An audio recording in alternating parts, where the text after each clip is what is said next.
Today, we're fortunate to have two excellent speakers. They'll share their insights with us and spark discussion and hopefully give us and leave us with plenty to think about when we're finished. So with that, let's begin welcoming our first speaker, Larry Harris.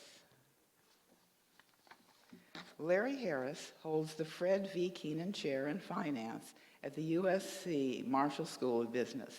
His research, teaching, and consulting address regulatory and practitioner issues in trading and investment management. Practitioners widely regard his introduction to the economics of trading and exchanges, market microstructure for practitioners as a must-read. Professor Harris served as the SEC chief economist from 2002 to 2004. He currently serves as the lead independent director of Interactive Brokers, a director of the 4 Davis ETF funds, the research coordinator of the Q Group, and a member of the Financial Economics Roundtable. Dr. Harris received his PhD in economics from the University of Chicago and is a designated CFA chart holder. A lot of letters there that we're not sure what they stand for. So Larry, welcome. Welcome to our program. Thank you very much. I'm going to speak from down here. We're a small group, and there's no reason to be all the way up there. Okay, so a good speaker is supposed to connect with their audience ahead of time.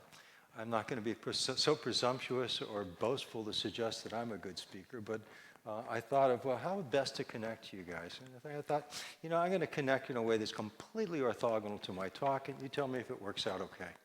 Okay, so orthogonal, of course, is at right angles. I'm going to define everything today. So it's my pleasure to share with you a personal boast. My parents celebrated their 70th wedding anniversary this summer. Isn't that a nice story? So my wife and I, we celebrated our 36th, so we're more than halfway there. What a great story. I'll share just a little bit more with you, and then we'll get to some more serious stuff. We held the party in the same hall where the original reception was held. That was upstairs at Temple Beth Shalom in Santa Monica, now known as Temple Beth Shir Shalom. And 7 of the people who were at the original wedding were at the reception. Yeah. Okay, so you have my blessings that all of you should have such opportunities. Good that we started on a nice, pleasant topic, having nothing at all to do with cybercurrencies, because some of what we're going to talk about is a little disappointing, and I wanted to start somewhere higher up. So what we're going to do today is we're going to talk about what cybercurrencies are, so that we're all on a same footing. And we're going to talk about their potential promise, why people are so excited about them. Okay, and then I'm going to tell you why they really aren't currencies, but they have the potential to be so. And then we'll talk about a few other things, okay, time permitting. And I want to leave some time for your questions as well. So let's get started. What are cybercurrencies? So cybercurrencies are instruments that you can buy and sell that are defined in a mathematical way that depends on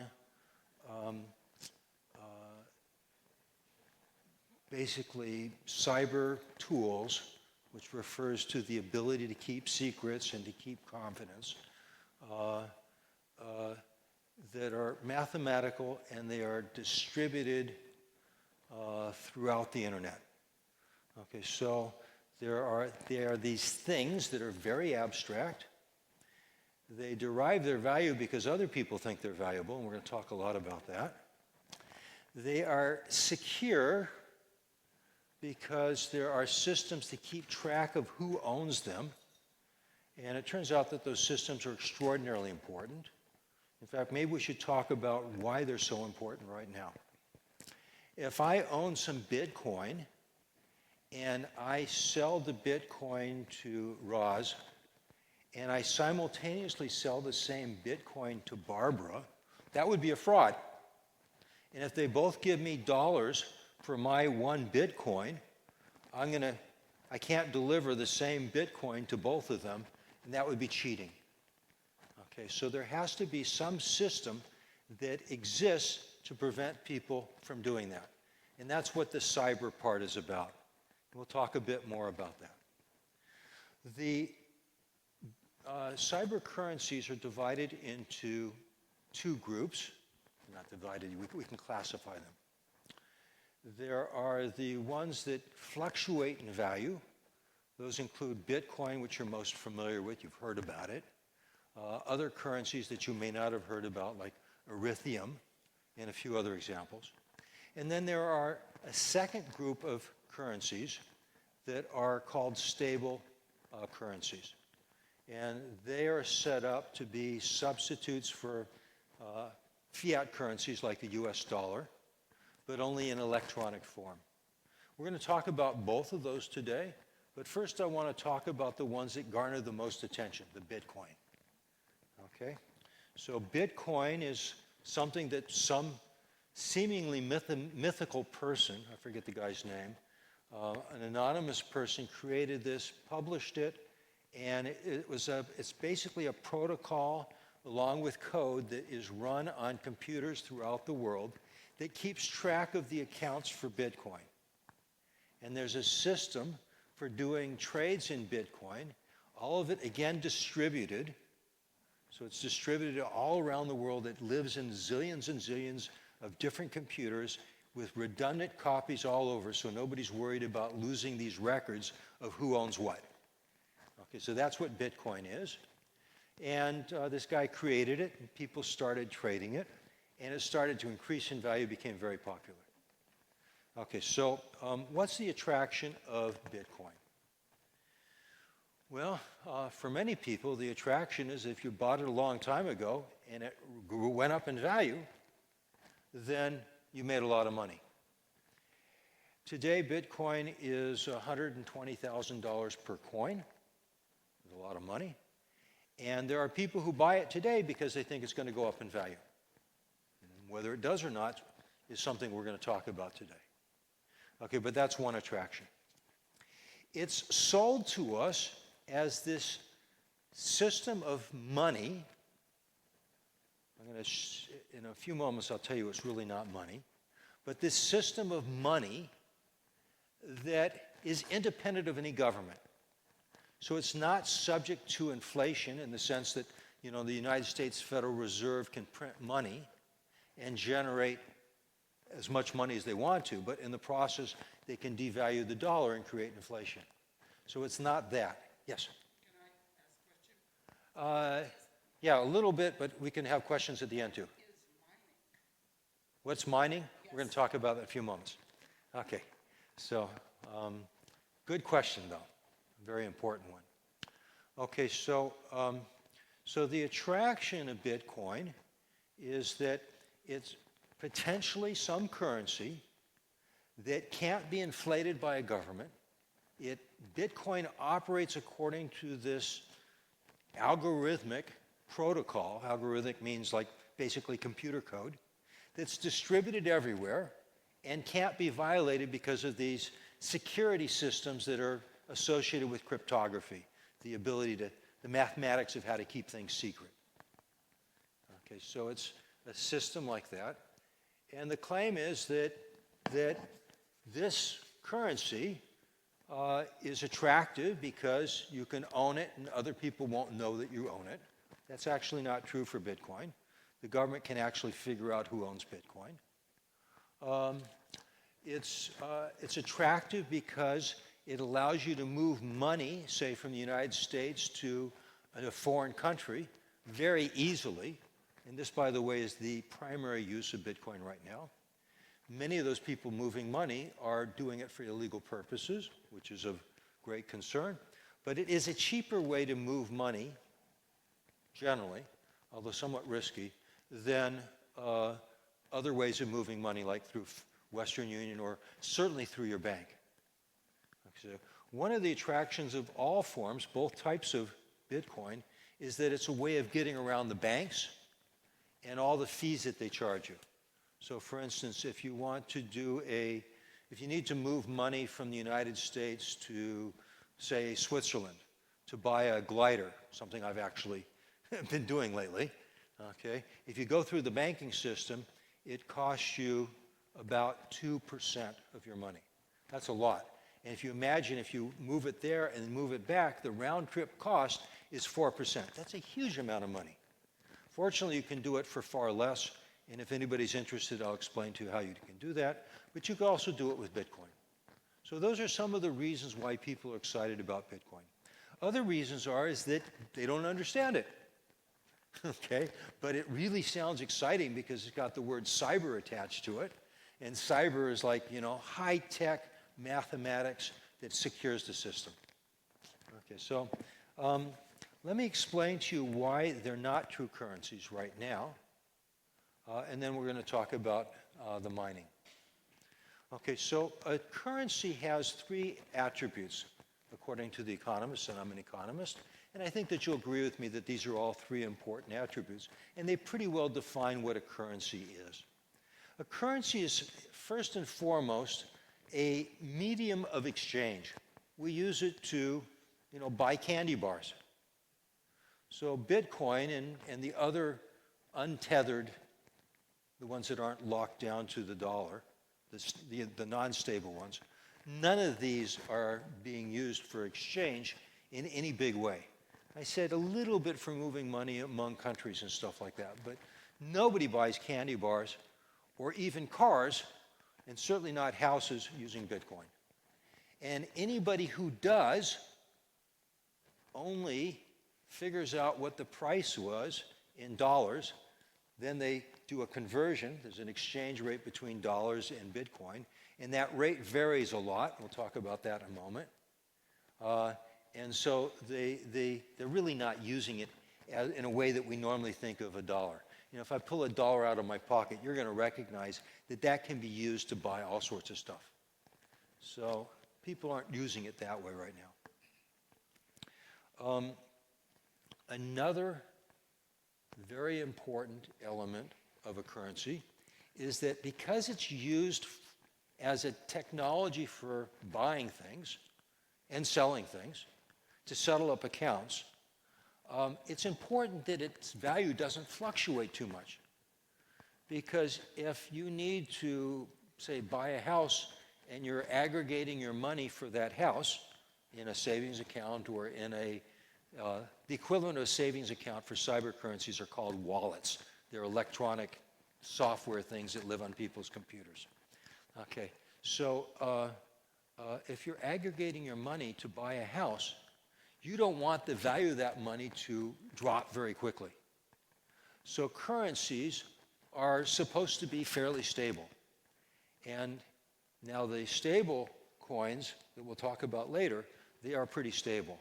But the Bitcoin and Ethereum and the like of those, they're not at all stable. They fluctuate phenomenally. They've been up 100% in the last 12 months. They just go all over the place. Okay, so they are not used as a medium of exchange. They are not stable. And then the last thing is that a currency is something that people use to denominate value. I'm just speaking about prices. So we say that a candy bar is nowadays worth $1.25. Of course, all of us remember when candy bars were 25 cents.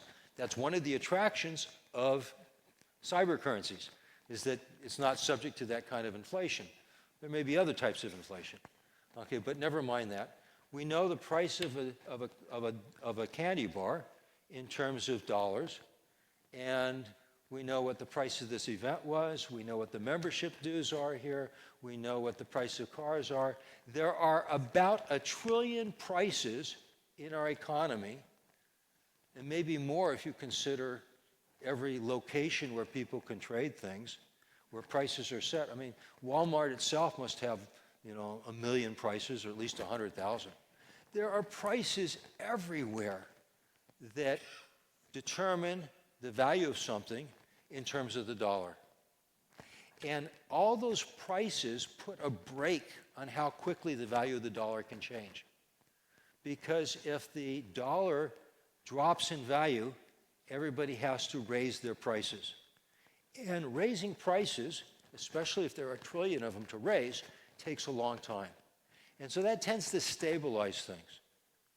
And so for these reasons, these cybercurrencies, which are called currencies, they're not currencies that any economist would recognize, or any practitioner who wants to use them as currencies, because they're just not very useful. And in fact, they're very expensive to trade. Let me explain why they're expensive to trade. Remember I told you that I had a way that I could defraud Barbara and Roz by selling them the same Bitcoin. There has to be some way to prevent that from happening. And the way it's prevented with Bitcoin is they slow down the settlement process so that both records can be compared and say, you can't do that. Okay? That requires that settlement be slowed down by roughly about 5 minutes so that everybody can look and see what's being proposed for the transactions and make sure nobody's cheating. Okay, now, this is a system that doesn't have a clock that would slow people down. So the guy who set this up was extremely clever. He said, we will create entities that will be allowed to certify records. A record is a record of ownership or a transaction on something called the blockchain. The blockchain is basically this huge database. It's just a list of everything that's ever happened in the currencies from the beginning of time. Okay, so we're going to create entities. They're going to end up being called Bitcoin miners, and they will certify transactions. And the privilege of certifying a transaction goes to the first person who can solve a mathematically difficult problem. And so there's some mathematical problem in a certain class that takes bazillions. I mean, not trillions. I mean, just trillions upon trillions, trillions of computer cycles to solve. Okay, so they're just running their computers. And the purpose of this is to make it take a while to solve the problem. And the first person who solves the problem has the right to add to the blockchain to certify that a transaction's right. Okay? And they get to do that. And they're rewarded for it. They're rewarded by a gift of Bitcoin from it's just created by the system because everybody's system agrees to it. That's the way the protocol works. It's extraordinarily clever because all this works without a central authority. Okay, and it's not for us to talk about here about how that works. Just trust me that it does work. But the cost of it is phenomenal. All these people competing to be the first person to solve this problem generate massive electric bills. And the electric bill is now running, I've got it here.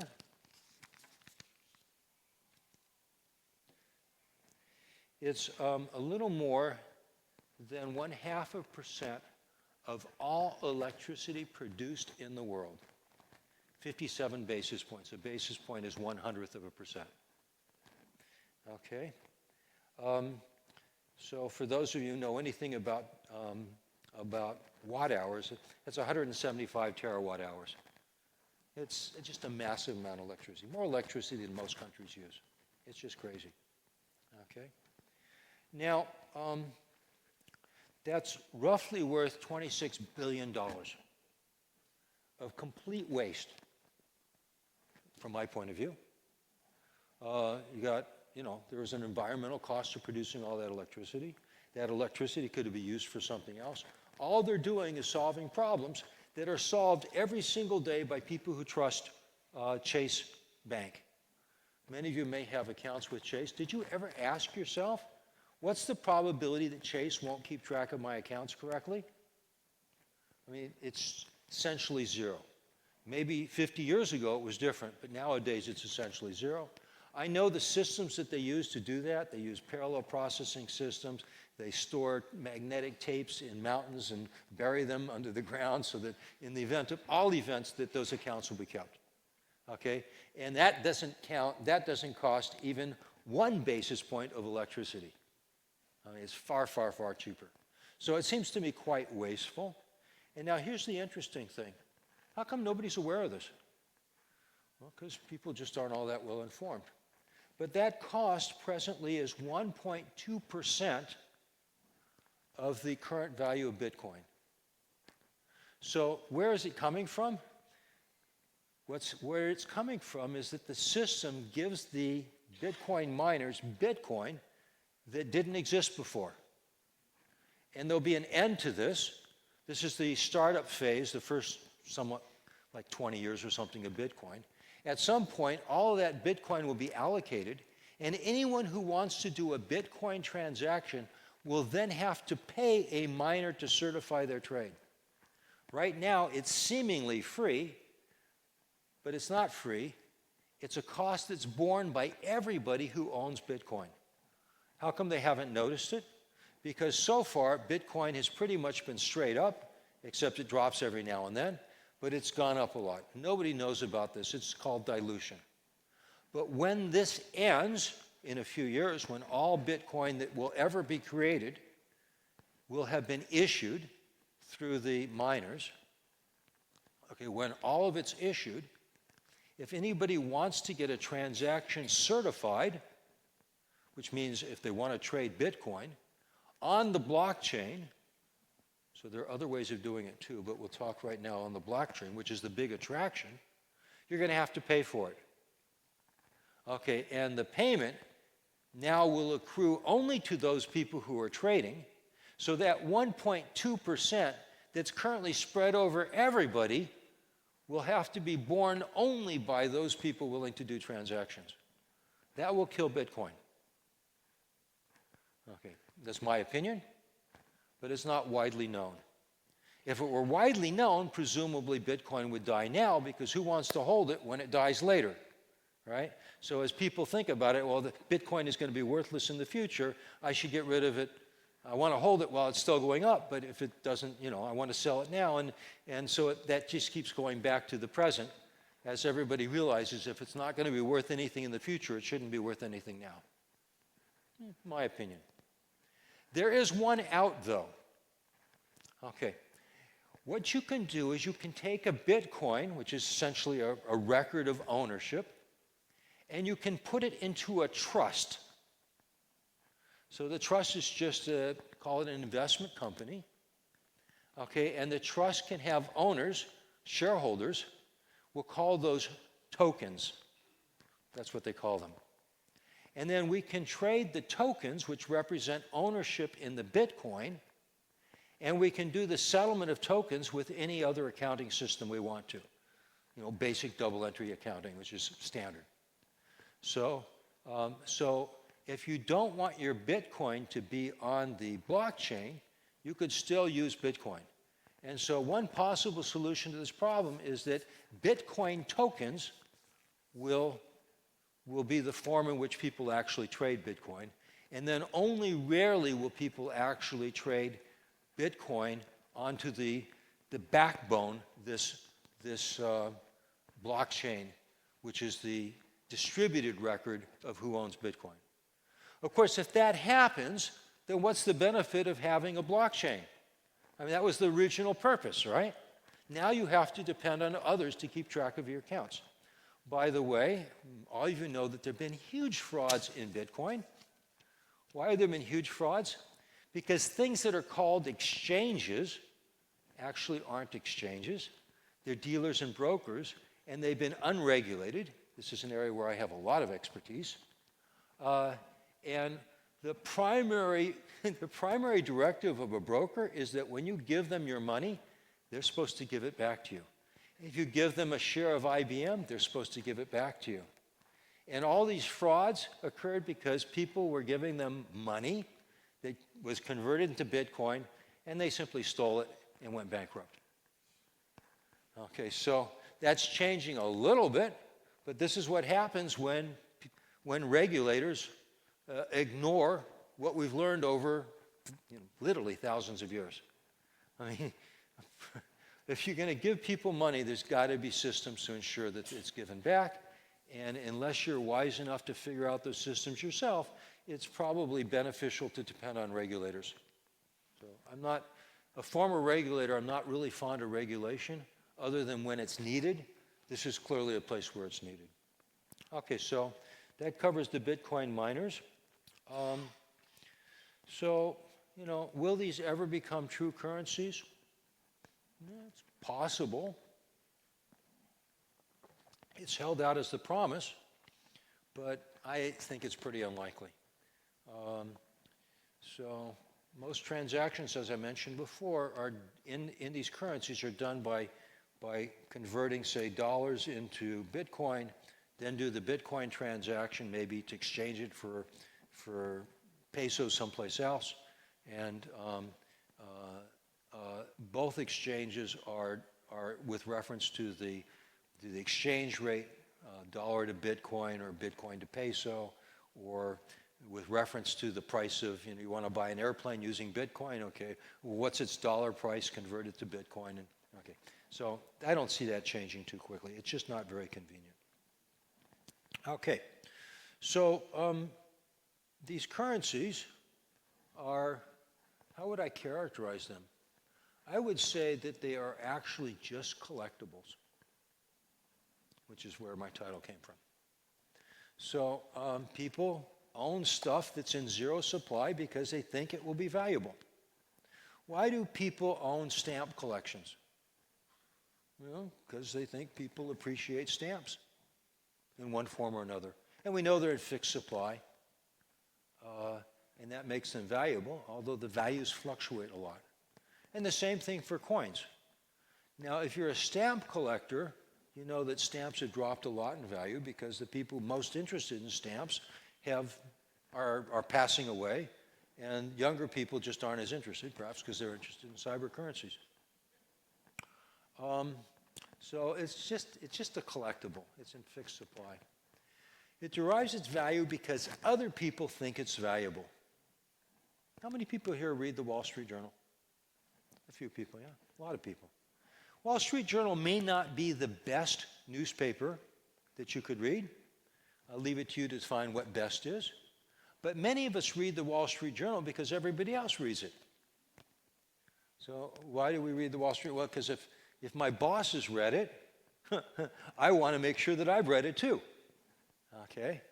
And so there's something called a network externality, big economics word for the fact that the more people who read the Wall Street Journal, the more valuable the Wall Street Journal is, which attracts more people. And so you get this circular thing going on. It's the same thing with a phone network. When phones were first invented, there were just two receivers, and Bell could talk to his, what's the assistant's name? Watson, thank you. And Watson could talk to Bell. Actually, couldn't. It was only one way at the time. But it wasn't very useful otherwise. Every new customer created the potential to talk to more people. And the more that system grew, the more valuable it was. Okay? So every time you add a new customer, you add the potential for talking to one more person in addition to everybody else you already had. So the value keeps growing. So the notion might be that if we all agree that there is a single asset that's in fixed supply, maybe we can all value that simply because we all agree it's valuable. Okay, so if we all agree that this thing is valuable, it will be valuable because we all agree it. You see the circularity, right? So that's a possible explanation for why these currencies may endure. Although I suspect that's probably not strong enough. They'll always endure. For sure they will, but whether they'll remain super valuable or just become novelties, it's hard to say. The trouble with Bitcoin is how do you figure out what it's worth? So let me tell you right now what Bitcoin is worth. Bitcoin is, in the aggregate, is worth 2.25 trillion. Let me remind you that a trillion is a number with 12 zeros behind it. Okay, those are big numbers. I'll share with you a few other big numbers. Okay, so that's what it's worth in the marketplace. What's its intrinsic value? I have no clue. I mean, I could tell you what it'd be worth if people use it as a medium of exchange, because we know that, there are alternatives, and we can figure out how expensive the alternatives are. If this is a cheaper way of doing things, that would be one way of gauging the value of something. but we don't really see that. I just don't know what it's worth other than the fact that other people think it's worth a lot. And as soon as other people think that it's worth less, or people need money, or they lose their confidence, then Bitcoin drops. Okay, so let me just share with you a few numbers so you can get a sense of just how much Bitcoin is out there. And then you can decide just how valuable a collectible is.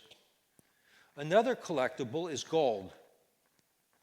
We're all familiar with gold. The supply of gold is not fixed. It depends on the price of energy, but by and large, it's pretty fixed. Its growth is pretty predictable. All gold that was ever mined is presently worth about $25 trillion. Okay, so Bitcoin is worth about a tenth of all gold that was ever mined. By the way, most gold is used in jewelry, not in bullion. Kind of interesting. There's some industrial uses as well. How about the U.S. money supply? There's a bunch of ways of defining the U.S. money supply, but the most common one is called M2. So M2 is currently about $22 trillion. That's a lot of money. Most of that money is not in the United States, interestingly, because the rest of the world is using the U.S. dollar as a form of currency. And time permitting, let me see how we're doing on time, we want to talk a little bit about that. Okay, so the euro is about 18 trillion. So I mean, Bitcoin is about a tenth of the U.S. money supply. That seems really big to me, but you know, what do I know? Just to put things in perspective, U.S. GDP, the total value of everything we produce in the United States, is just under 30 trillion. The government budget is 7 trillion, and the deficit's running 2 trillion a year.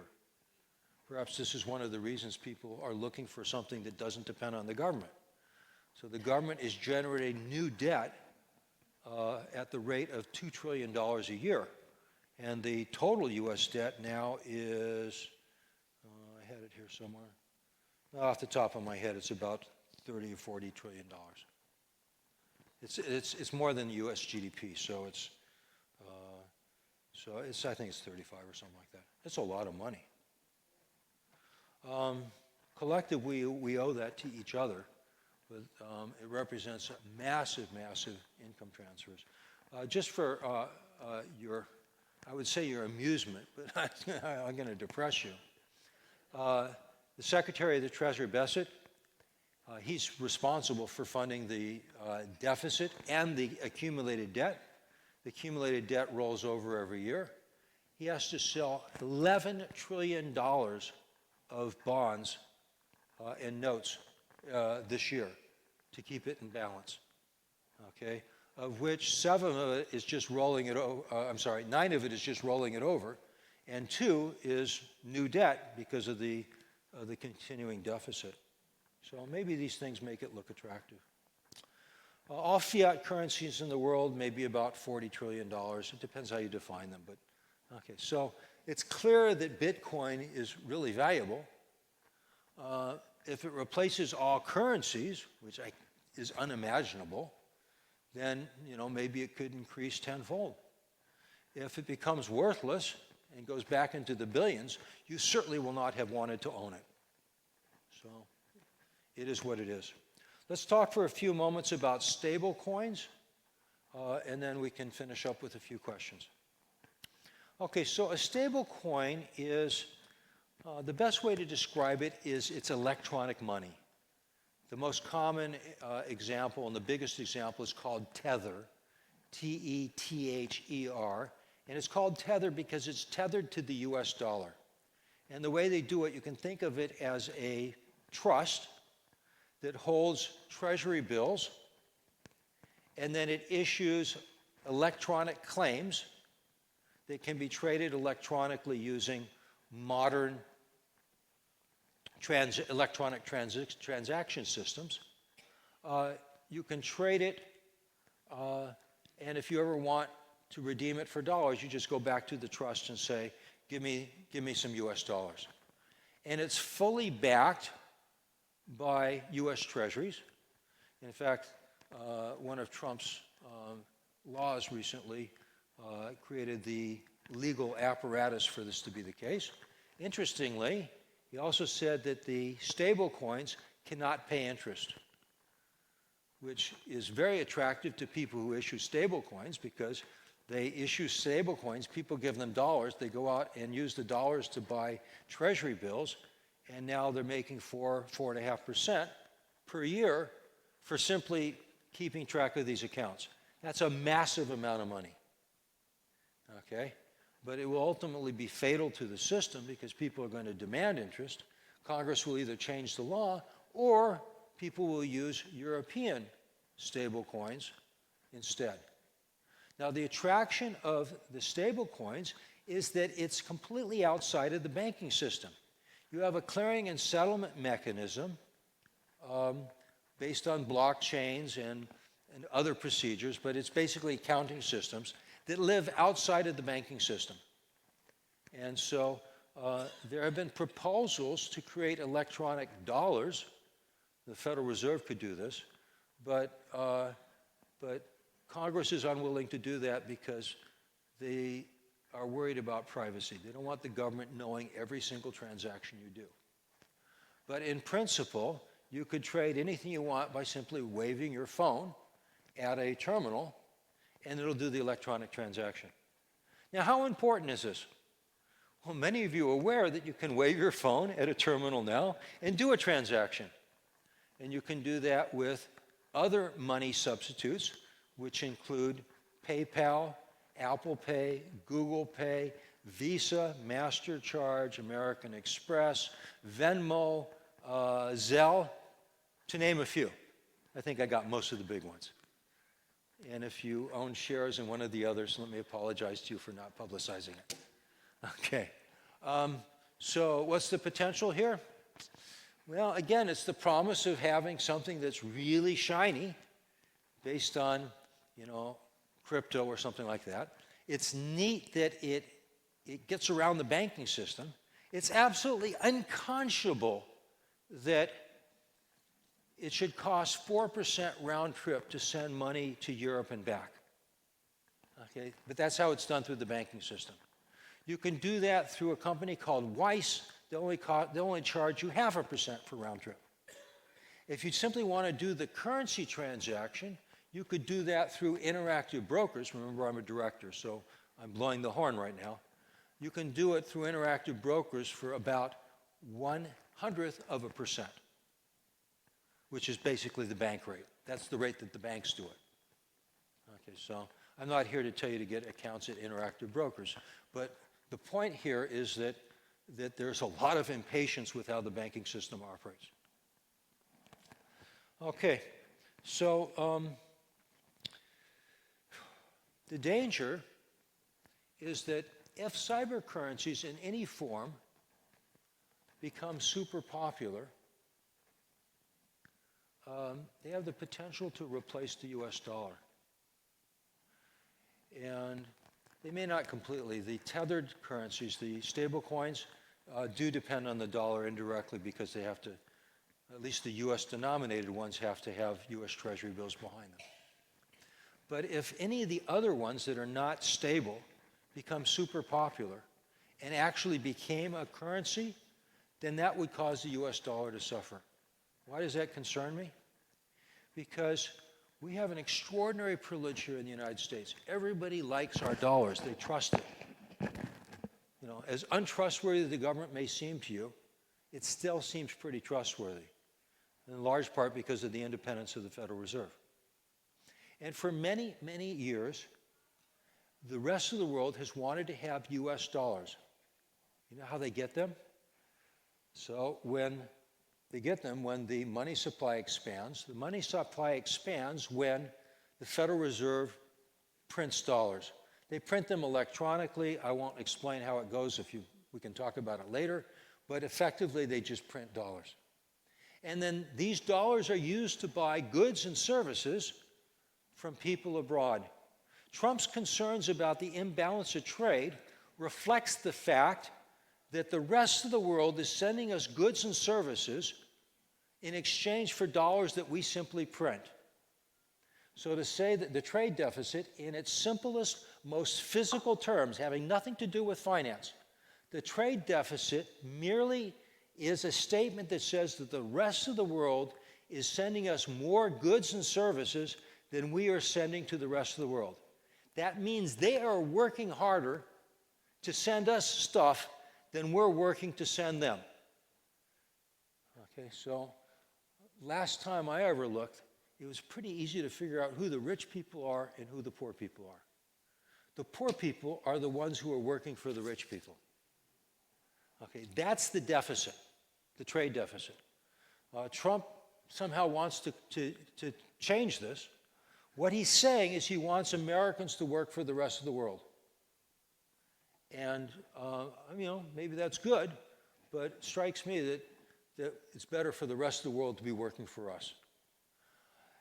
That happens because the US dollar is the reserve currency. Everybody wants to have it, allowing us collectively through the Federal Reserve to print dollars and get goods and services.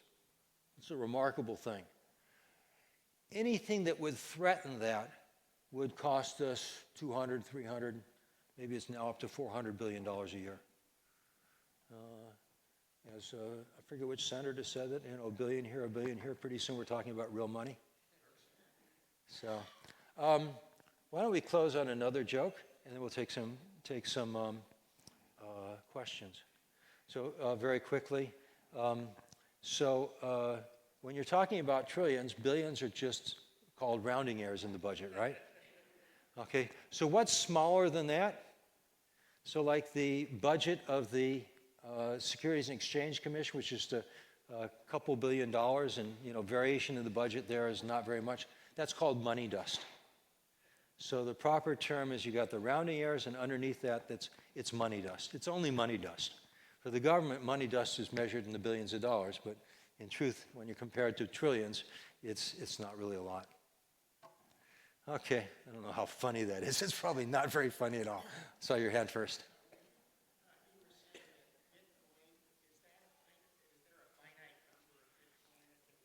Yes. The total amount of Bitcoin that can ever be in circulation, I believe, it's either 20 million or 18 million. It's one of those two numbers. I don't remember. It's close. Yes? If I understand Bitcoin, the way to get rich on it is if you and I started a Bitcoin and we could convince 1 million people to buy it, we would be the rich ones. Is that correct? So that's not true about Bitcoin. But that is true about tokens like Trump's token. So Trump issued this token that's called the Trump token, and if you own it, you can feel good about owning a Trump token. And when he sells those Trump tokens, he gets money. He shares that money with one of the co-sponsors of the Bit token who provided the technology, but that money goes straight into his pocket. Okay? It's an extraordinary mechanism for delivering bribes that somehow people think is not a bribe because you're not actually paying him money. You are buying something that people consider to be valuable, a Trump token. Would you feel better owning a Trump token than not? Maybe not you, and certainly not me, but there are people who buy it. One of the reasons I suspect they buy Trump tokens is because it's a way of telling Trump that I want your attention.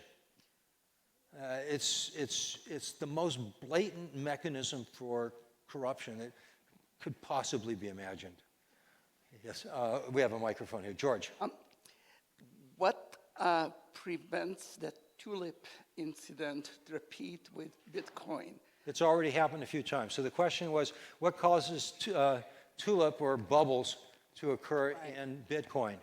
And nothing prevents it other than people selling Bitcoin short, but basically, anything that depends on its value, on the expectation that other people think it's valuable, is always going to be unstable.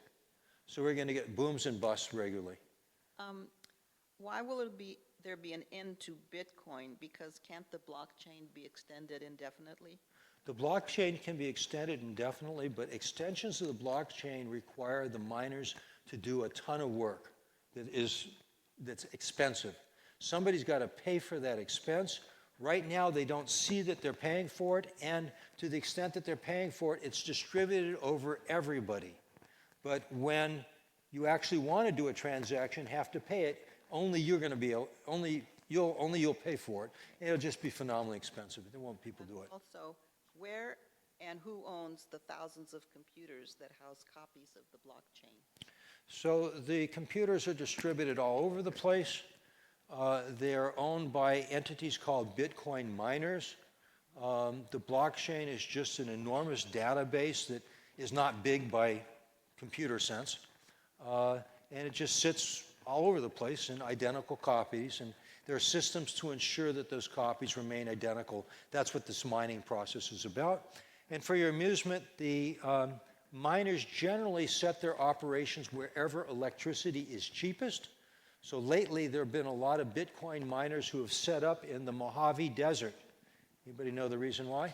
Because during middle of day, electricity is free in the summer in the middle of the Mojave Desert because of all the solar panels. We produce more electricity than we can use from solar in the middle of the day in summer. Pretty interesting. No. I wish that I did, though. This is a question about the Bitcoin ceiling again. Who determined the Bitcoin ceiling? How is it determined? And I guess I don't understand why it costs so much money to increase the ceiling, but maybe that's too difficult a question to answer. Okay, so here. there was this guy, I forget his name. It's a Japanese-sounding name, but it was probably made up. There was somebody who created this. They created it, and they published it, and they said, the software necessary to implement this now resides on a public server, okay? And when he created it, he reserved 10% for himself, which is never traded, and the remainder was just out there to be distributed by the Bitcoin miners as they mine the stuff. And I mean, there was certain ways to get it started. It was very cheap at the time. Somebody asked me, do I own Bitcoin? I said, there's no way I would own Bitcoin, but I really wish that I had, right? Okay, but that doesn't say anything about what's going to happen in the future. And he just said the total will be 20 million, that's it. And it can't change because everybody agrees that that's a protocol. To change the protocol, we require essentially unanimous agreement about everything. That's something that's called a fork. It's very difficult to do. Now, Ethereum doesn't have this problem of proof by work. Ethereum has proof by consensus. In that case, the equivalent of miners, you have to have a certain number of them that all agree that the transaction's fair and that Larry's not trying to rip off Roz or Barbara. How do you approach the creation of BRIC as an attack against the U.S. stable currency? So how do I approach the creation of BRIC? BRIC? Yes. What's BRIC? The agreement between Brazil, Russia, China, and India. Oh, okay. So, yeah, I recognize BRIC as referring to those countries, but I didn't know. So what is that agreement? I mean, so you've got large countries that are recognizing that they can't depend on the United States. And so as the United States becomes less popular in the world, there will be entities that will try to take our position. And that's what the BRIC countries are doing. By the way, in China, you can't trade Bitcoin. It's illegal. They just said, forget it. Can you tell us how the tariffs play into all of this? Well, so terrorists often need to move money, and they want to move money anonymously. And so systems that allow you to move money anonymously are very attractive to the bad guys, not just the terrorists, but drug dealers and smugglers of various types and so forth. And so Bitcoin is semi-anonymous, but there are ways to discover what's going on. There are other systems that are completely anonymous. And so this becomes a real danger to our laws about anti-money laundering and our ability to put sanctions on entities that aren't behaving properly. So all those are arranged through the banking system and the brokerage systems and the money, the people who move money, and various other entities in the financial system. Now you create a system that operates essentially in the computer science world and not in the finance world. And all these protections, even if they continue to exist, they become unenforceable. So this is a huge danger. And another reason why I find that the US policy towards crypto is just insane. So I'll share with you, I mean, why do we have this policy? Why is Trump so interested in it? Well, one is because he can sell these tokens and provide people with a mechanism for bribing him directly. So you want an exemption to a tariff that's going to hurt you? Trump is going to ask, well, hang on a second, did you hold your corporate affairs at one of my properties? Did you contribute to one of my PACs? Did you buy Trump coins? Did you show me that you love me? Okay, now it's blatantly illegal. Okay, but until the courts won't do anything, and until he's impeached again and convicted, it's what goes on. And then you've got lots of people who are benefiting by their close association to Trump, and many of them have cybercurrency interests. A lot of the cybercurrency interest. Okay, so this is based on 45 years of observing the markets as an economist. But it's based, I'll express it in terms that you understand immediately and respect. What did P.T. Barnum say? P.T. Barnum said, a sucker's born every minute. Okay? There is a section of our economy of people who are willing to rip off other people who are foolish. And the world divides according to their thoughts about whether this is okay or not. So people who are on the libertarian or conservative side say, it's okay, let the buyer beware. And people who are a little bit more compassionate, you can see which side I'm on by my choice of adjectives, recognize that it's hard to not everybody understands everything, and maybe we should have a society where we try to provide some protection to people. Right now, the pendulum in Washington has moved far, far to the let the buyer beware. Okay, and if you're part of that crowd, I have respect for you, but I want you to be fully informed about the implications in a democracy. In a democracy, if people feel that they've been ripped off because they ended up buying GameStop and it went really at the top and then it dropped because they somehow, they allowed people to fool them, that was a pump and dump, that was a fraud, absolutely, no question. Okay, if you got a lot of people who, just let me finish the point very quickly, if you have a lot of people who feel that they were not treated fairly when they get to retirement, they will vote to take your money. Okay, so you can be a libertarian, but you can't be a libertarian and a Democrat in the lower D Democrat. You can't be part of a democratic society if, as a result of, laissez-faire, you get a large class of people who get disenfranchised. They go into retirement with nothing. They will vote to take your money. This is the last question or statement, and then we need to set up for the next speaker. Okay. It's not a question. I had just checked on that reliable source, ChatGPT, and it says that Bitcoin's creator was Satoshi Nakamoto, identity unknown, which to me is absolutely amazing that we're talking about this. People have spent 20 years trying to figure out. I should remember his name, but I remember ideas really well, but I can't spell worth a damn, and names are just terrible for me. Anyway, well, thank you so much for your questions. Yeah. Jerry, thank you. This is great, and thanks for all the participation from the audience. I think it's great. So thank you for giving us your time. We really appreciate it.